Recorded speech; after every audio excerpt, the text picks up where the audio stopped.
I love the way you're mentioning that point multiplier for tomorrow. So no matter if you're about 60 points ahead of second place, 100 points or more away from everybody else, things can change in the blink of an eye for Flickzy and Vanyak. So it's very, very important. No matter how far ahead they are in game 5 going into the last and final game, they still need to perform at the top of their game because you don't want to let anything go down to chance tomorrow. Sky Scroll. It's on a 50-50, but this is one of the most quick engagements we've seen throughout the day. It's instant action right off the drop. This guy's choosing carefully what angles he looks to pursue. Yeah, taking his time. Slowly but surely dropping down more and more. And because they're just dropping down from above, they're giving him almost an easy path to follow. First shots in, but unfortunately enough, they're able to get the shields off just in time, and they're keep popping that Flowberry Fizz. That was a great opportunity for Scry. Unfortunately, him and Scroll are just not able to really capitalize on it just yet. Yeah, 24 damage. Did not get as much damage as he would have liked from that initial shotgun shot. So now they're just going to go back to looting and take this engagement later. Yeah, I thought I saw on the feed that Cringe and Jake Buka actually went down earlier than we would think, and it's by a duo that you wouldn't guess because they're no longer split dropping at that Lavish Layer. They try to take the challenge to Trulex and Chicho. Unfortunately enough, it's going to be the same fate, and a big start for Trulex and Chicho. They shut them down quickly. Actually, last game we talked about it. You know, when you keep getting elimed off spawn, how long is it going to take until you try and switch it up? Looks like 5 games was the number for that. In the 6th game, they decided to change it, but did not go their way. Good news is now they'll have a bit more time to kind of pick their right path for tomorrow. But Chicho and Trulex, they might not be done yet. Not just yet, but you might not even see the Thunderbolt of Zeus in the distance. They do have the Flowberry Fizz, so not really worried about taking fall damage. Just try to create some separation between them and Silly Seb and Forzen. He was trying to sneak up and take advantage of a third-party opportunity. But Trulex and Chicho, they're not going to fall for that bait. I mean, they're happy with those 2 elims already off the start. They don't need much more. They just want to start farming up, recuperate their mats, and get more loot. So they will continue just making their way more towards the center. Yeah, kind of moving on over towards Reckless Railways is what it seemed like there for a moment. Reason and Vidil just outside of Mount Olympus. Kind of see their inventory as well. Not necessarily the most heals in the world, but they're definitely setting themselves up where they can kind of contest the bunker like we've seen them in some of the earlier games going up against Queasy and Thomas. Just all depend if that bunker is going to spawn in, because there's 9 different bunkers on the map and only 6 of them actually do spawn in. You can see though, Reason and Vidil are just split up, taking their own paths here, whether it be looting. I assume it's a bit looting. I was going to say maybe Vidil is just looking for some tags, but both making sure they maximize their efficiency of the early game route. Queasy Thomas. Trying to see if something changed up here at Mount Olympus. I don't see any elims on Queasy Thomas. I see one duo, but I wonder if the other one switched locations. I feel like a couple of those early games have really forced a huge thought process around a lot of the duos landing towards Mount Olympus. How important is it to really kind of 50-50 fight it all out right out of the gates, especially in game 6 where you see yourself on the leaderboard and it might not be where you want it to be or even expected. So you almost want to change up early, a game before tomorrow, and start to plan just something else underneath their sleeve, as Pink and Vico look like to be the aggressors here against Blaha and Kombik. Pink, just a little bit of damage, forced further and further back before he's actually dropped down altogether. Uh-oh, gotta be careful now. Pink forced to make a clutch happen, the 1v2, but he might just be him. Kombik full boxed up now, but Vico can just not land his shots here. He needs to connect if he wants to win the 1 versus 2. Hey, I feel like if anybody's made for something like this, it could be either one of these 2 teams on the duo. You see the Flowberry Fizz, Legendary Banana. He's just trying to cover as much distance as quickly as he can to try to disengage out of the spot. He could choose to try to continue to go up that mountain. There is a launch pad up there if he can make it towards the other side, but he is just getting tagged up left and right. The Flowberry Fizz, the same thing he's using to try to escape is the same thing that's giving that line of sight on over to Blaha and Kombik. continue to build up, increase that line of sight onto Vico, but it looks like he might have just made it out, and I don't think the pursuit is worth it any longer. Or is he gonna actually take the launch pad? No way, right? No way they chase up that deep into Storm. Just say nah, but... Or do they? We'll find out later on this episode of FNCS. But Marius now. Yep. I like to see them both alive. Yeah, that was what I was gonna say. It's duo partners up, so this is an improvement from the previous matches. Hopefully, though, they can keep that improvement going and pick up a couple elims. It does look like they eyed Zohan and Trash. It's just a matter of, did they see them back? Did they see Marius kind of hunkered down through some of the builds? Whether you see him or not, position is going to be known as he gets tagged up, trying to run away. Trash actually takes so much damage thanks to the backup of Sangild, who drops the shields altogether. And this is where they're going to get the green light to go. Try to box fight this and get the early Storm Surge damage and even some eliminations, but they have to be careful. Third party is closing in on the distance, which doesn't fare well for Marius and Sangild, but as soon as I say it, they saw them just over that cover. Marius trying to back down and get underneath the safety, but he's just so separated from his duo currently. Yeah, he gets cracked as well. Good news is the third party has come to save the day for Marius and Sangild as he gets a bit of time now to recuperate all that shield that he's lost. Almost found an opportunity, but this has just turned into a 2v2v2. Yeah, just a lot of commotion going down. You really have to pick and choose, and there's even a fourth team, a fifth team entering into the mix, going in this direction. I think Glebshy and Trexer give a huge distraction for Trash and Zohan to just disengage on out. You see Dexy and Eclipse over from Rebel's Roost. They didn't get the damage they wanted off of Spawn, so a lot of these teams, as they switch up their strategies, their drop spots, and their overall loot path, is forcing other teams to switch it up as well if they want that same surge. It was almost looking like Turtle Wars, back with the amount of duos that were boxed up with each other fighting. Noms, Deja Vu, I've seen him crouch behind this box before. Is that a piano, you think, box? Either way, it's that sneak attack that he's looking for. Play us a song, Noms. Maybe a couch dresser. Yeah, I was going to say maybe a couch. You know, you got to give Noms and Cringe so much credit in the world, because that requires a ton of patience just to be able to sit there, not get overzealous, not just shoot some shots just to shoot some shots, knowing that you're going to get very minimal or maybe even no damage at all.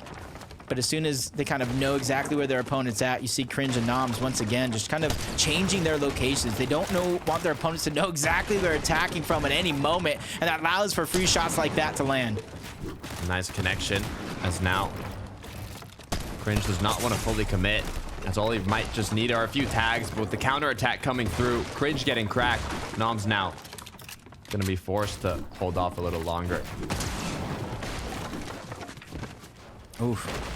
Just the constant separation between the two. It's not costing them a lot, but definitely putting them on the back foot in more of a defensive position, which is not necessarily what we've seen from this duo, especially from their contested drop to start the day. They're one of those teams that they like to get the first shot. They like to start the fight with some damage, and then they kind of go from there.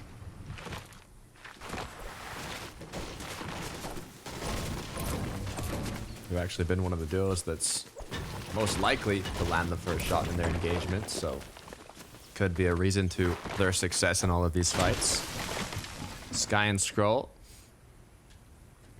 standing quite strong so far, but like we mentioned earlier, day 2 is where it gets even more intense with the multiplier on the amount of points you get throughout the games. So right now it's kind of setting the stage for what's to come. I think a win here for them, depending on obviously who finishes second, third, and so on. But a win here with a couple eliminations, I think will at least give them a 1-game lead going into tomorrow's format. Obviously, depends on how many eliminations, you know, double digits plus a win that you get in game 1.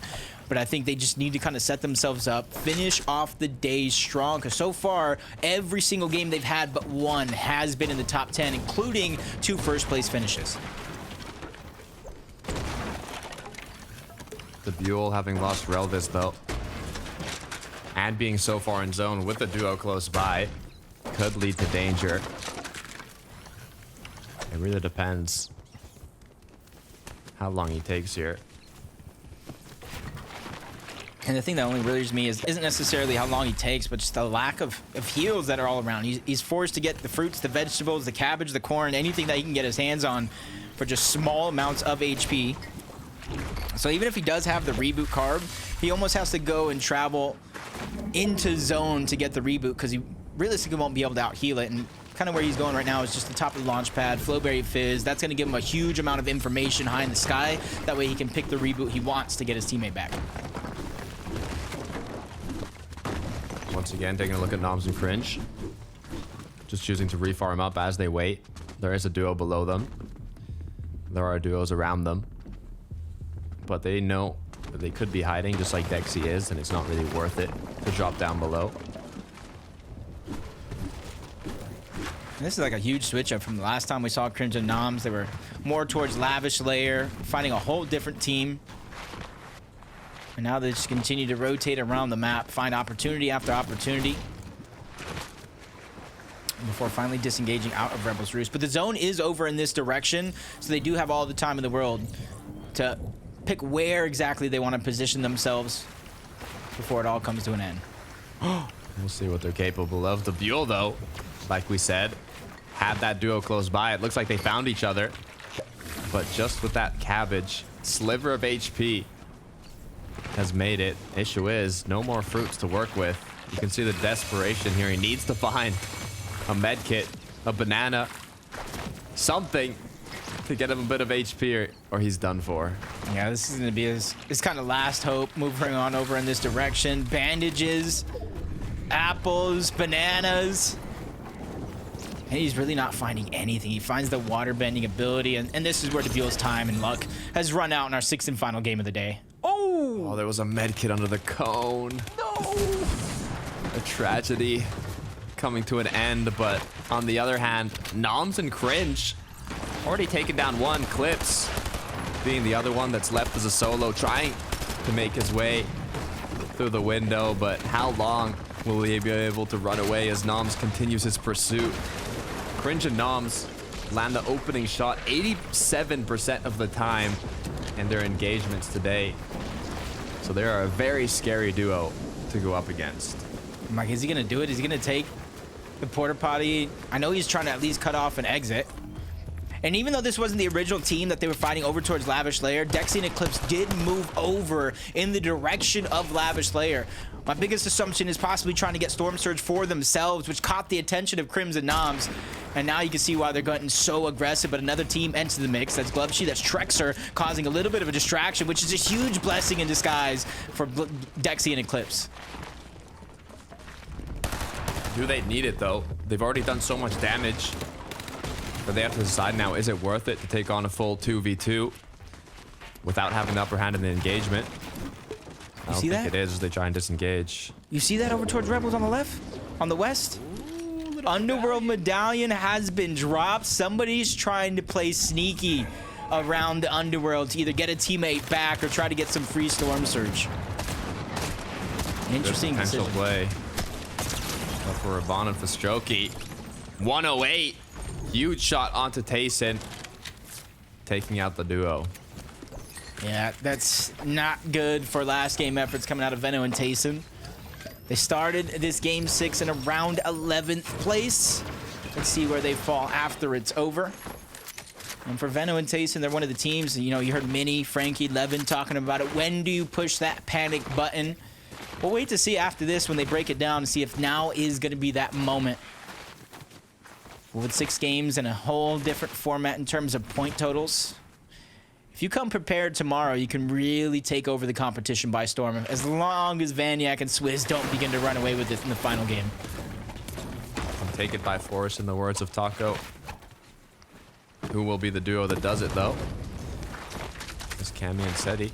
We've seen this time and time again throughout the day, kind of taking slower rotations through the zone after already having had secured enough damage to kind of get through those initial zones.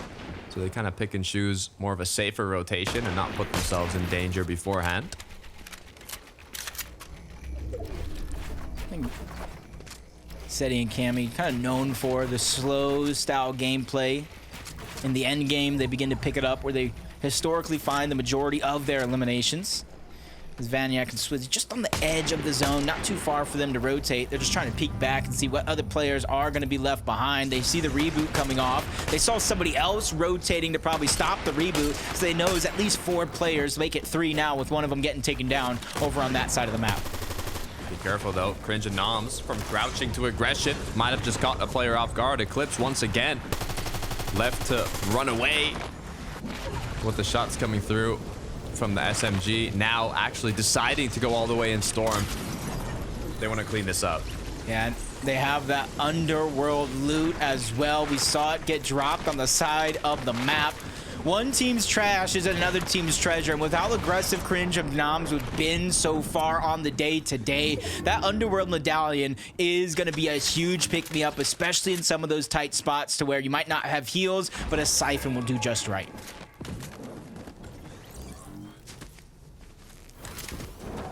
Thomas HD Queasy. I've been waiting for a big pop-off game from this duo, Jacob.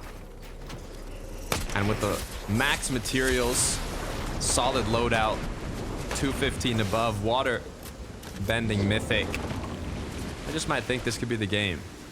I agree as well. They've been having a pretty solid day so far. I wouldn't say it's anything to brag about considering both of these players' history, but I like the way you mentioned all they need is one pop-off game, and they're due for one, and that one pop-off game would surely boost them up the leaderboards to close out the day here today. And you can see their damage, 363. Even though they're rotating deep and slow from the zone like they have in some of these games so far, it's almost a mirror to when they placed 5th with those 4 eliminations in Game 3 to where they had all that surge and they didn't have to worry about it as soon as they made their way there. And now they're going to get blessed. They're on the side of the Rift Island, which means there's going to be a lot of opportunity to take those rifts, which will ease a lot of the pressure off of their rotation as well.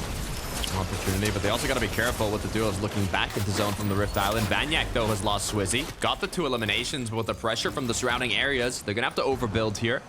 They do have the materials to do so from those elims, so now hopefully he can pick Swizzy back up. Man, only if they knew Swizzy and Vaniac went down. Probably been a good opportunity to try to end the run there. Close the gap or stop from spreading to end this day, and that's going to be a huge saver right there. If we look back at moments, if this point spread gets higher than the current total of 54, we look at times like this, to where Vaniac was once again able to save the day, pick up Swizzy, get him back into the game, and you can see their damage just before Storm Surge turns off, 250 plus above that threshold. There's going to be very little for this team to worry about. Yeah, they have that full Wings of Icarus. So they can continue with these rotations just like you're seeing on the screen here. Vaniac from the replay. Great way to get at both opponents while still having pressure applied from all angles. Yeah, they might have got the Olympus Medallion as well, so they're going to get a little bit of a speed boost.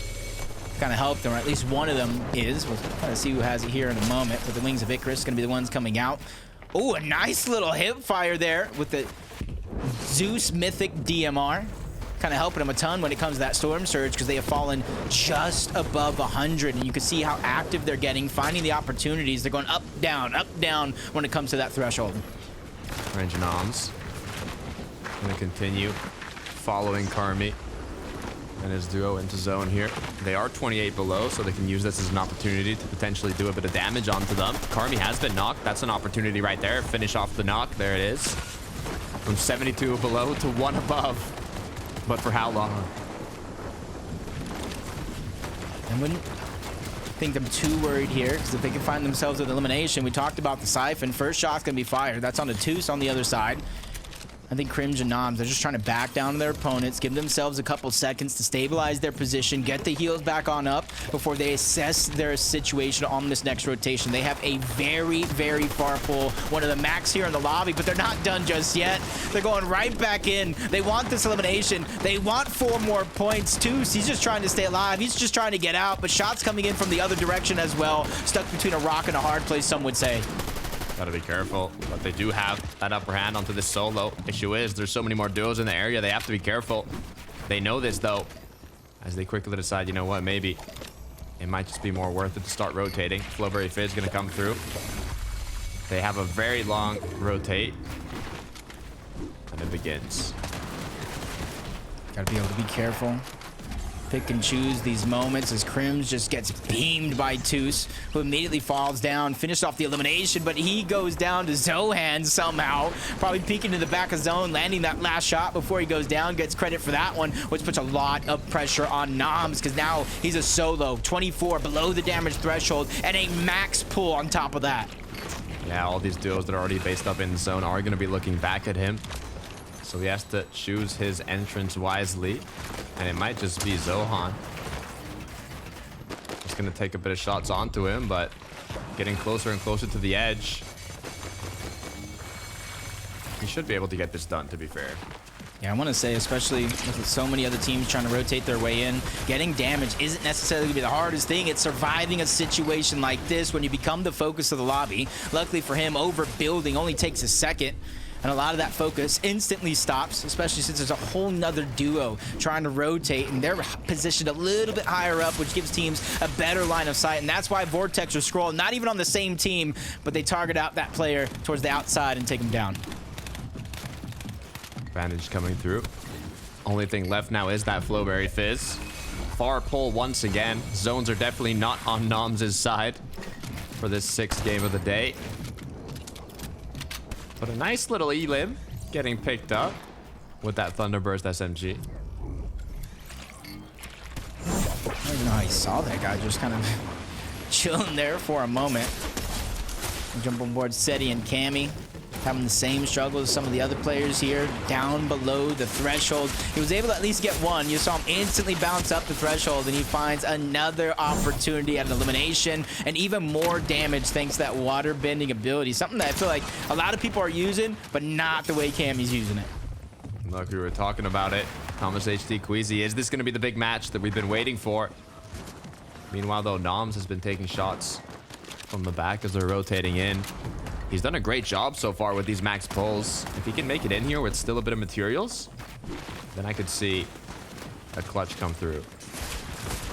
You know, so many players and teams are going to be behind him. He's running out a lot of resources, but you can see him trying to think a couple steps ahead, create some elevation for himself. It's going to be a sacrifice of those materials, but something that he feels is going to be a necessity as Thomas Queasy still trying to move through almost unscathed towards the side, and they've been rewarded for it. They get the front side of the zone, which allows them to have a little bit of an easier rotation, but looking at their loadout and the lack of shields, it's not going to be the easiest rotation and almost forced to find some sort of a refresh to get the materials and the heals that you need. Good news is as this zone pulls, those players that are running out of materials, that are running low on shields, will start dropping slowly towards the low ground, and Thomas HT and Queasy will be there waiting for them. As Flickzy and Jannisz, though, are closer to the high ground, actually fully on height, as they're even connecting shots onto Vexy, and they're going to be looking to hold it. And it's about time. They're the second most dominant height team throughout the qualifiers. They just need to solidify and execute on that blueprint. As Thomas Queasy gets separated, both of them just a sliver of HP, but Queasy's the one that's going to get knocked. Thomas, he has a moment here, a couple seconds to try to reassess the situation, pop the med kit, get him as healthy as possible, because he knows without builds it's not going to be easy, as Vanyak finds another 4 points with that elimination. But now he gets targeted out into the distance. Wings of Icarus quickly moving, grooving, finding his way to success here in the game, but just a little bit too high. But that's not going to be too much of a worry until Chicho spots him out and sends it right back out of the lobby. Thomas continuing as a solo now, has to be careful as he's dropped his toes into the water. Zone pulls back once again, just one build to work with. He's going to have to get right back up this ridge he just dropped down. Even though he's by himself, this is the big game we were looking at from Thomas and Queasy, especially with both Swizzy and Vanyak down and out of the game. Majority of those placement points are right here, right now, into this top 10 position, which Thomas can try and scrounge up for him and Queasy as they end the day, and he's doing a great job of going through almost unnoticed. The patience, the discipline to not fire that shot and give away his position as well. Continuing to make it on in. 16 seconds left till zone fully closes. The clock's ticking. Be careful though. Does he know a full duo on his left? He's going to be forced to break the cone here. So far, he's still up and going. That's Kerwan's duo down below. Thomas finding out another answer. Gets a good flank on to trip him. Great shots can be landed, but not enough. He cannot continue to get aggressive and solidify this fight just yet. There are too many teams right below him, including his duo for Doxy. Literally one edit away from being dropped, but Kirwa is going to be the one to clean him up. Chicho, Trulex, strong duo, still looking healthy. Yeah, trying to make up for lost time. Didn't matter if another team went in, tried to contest them. 5 eliminations so far for Chicho. Ready to add even more to that total. Battle for the high ground. Cammy, Seti, they're ready to challenge Jannisz and Flickzy, but everything comes crumbling down. Cammy gets lost. Seti gets taken down. Jannisz and Flickzy have now solidified the high ground for themselves. Continuing to hold it strong as Merstash is going to be the next one to go down. Moppy now left alone with Kiro in the dirt. They have the low ground secured, but they're out of materials. Gonna be a big moment for them if they can really rise to the top. Tripren still alive as well. Fast Roki dropping down simultaneously. He's gonna take down Tripren before going down himself to Kiro. But luckily Fast Roki still has his duo left alive, trying to get the points. Chicho, Trulex challenge high ground for a second, but bite off more than they can chew. They get sent down low to the low ground and separated as Chicho falls. Trulex left alone, has a banana, has a medkit. Gonna play the heal off here. Clock's ticking, but he's securing placements. And this is something he's no stranger of. He was able to pick up those 38 points as a solo in the semifinals to give him a qualifying opportunity just to make it this far, and he's staggering himself back. Hopefully, some of these duos go down, giving him free placement points or a position on the flank to try to disrupt, take somebody out, and snatch together an opportunity to steal the game. Once again, Flowbray getting put to good use here. Continuing his rotations, but the remainders are just duos, incredibly healthy. Trulex is going to need to make something happen on low. Moppy now has lost his duo partner. Flickzy gets the knock. Trulex with the counter attack though. Jannisz now left alone, but he takes out Trulex. It's almost looking like a solo FNCS to end the game. A lot of the players' duos are down and out. Jannisz starting to heal off. He's trying to go deep into the zone. Mappy knows he's trying to stop it, but he gets taken out. Cancels the medkit though. He did his job. But it's Jannisz with a second medkit in his inventory with ease. Steals the game on back and rises to the top with a big win for him and Flickzy.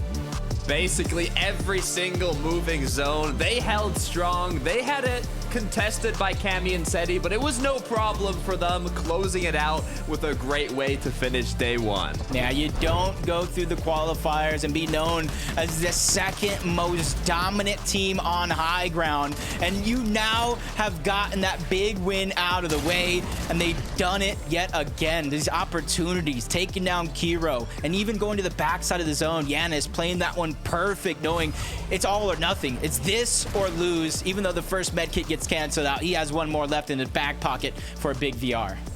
I got scared there for a second when Moppy canceled the med kit, but it was no issue. Another one in the inventory was more than enough to close it out. And now with that victory, Royale secured on day one of the UFNCS Grand Finals, they're going to be going into day two feeling quite happy.